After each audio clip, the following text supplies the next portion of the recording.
Good morning, Pat. Good morning, Robbie. How are you going? And I'm sure this is not unique to Coogee, is it? Because this sort of situation can probably be found on a lot of beaches up and down the coast. But what is the concern that you've got?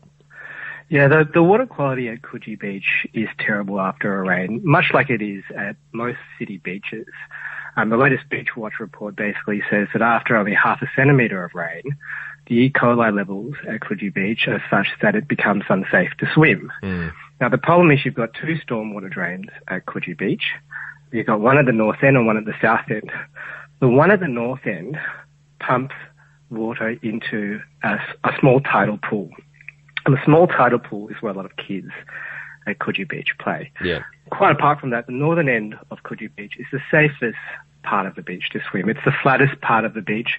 The local clubbies call it Coward's Corner. This is where you paddle out when the surf's too big to paddle out every other part of the beach. And those little tidal pools tend to be warmer too, don't they? They tend to be warmer, yeah. That's right. So they attract the kids. So they attract the kids. So it's not tidal water that's necessarily in that tidal pool. It's just overflows from the stormwater drain. Now that happens obviously after the rain, but it also happens when it hasn't rained. And the concern that I've got, and some residents have mentioned this to me, is that when there's water coming out of the stormwater drain and it's dry, most likely that's sewage overflow.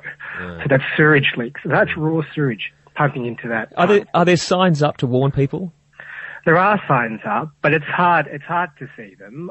And quite frankly, that's been naturally there for a very long time. So that stormwater drain's been there for 100 years. But before that, it was a natural river. It was where Coogee Valley drained out into the beach. And so people just tend to swim there. And it does look lovely. Do you have any instances of people getting sick? Do we know if it's caused any illness? Listen, a lot of residents and a lot of surf clubbies tell me that they get sick when they swim at Coogee Beach. Not necessarily when it's dry, but certainly after the rain. When you can't help but train, when you love being in the water, you get in there no matter what and you get sick. So what's the solution, Pat? There's probably a number of solutions. I've called on council to provide a report on possible ways of improving the water quality, but certainly the residents think there's a number of things that can be done.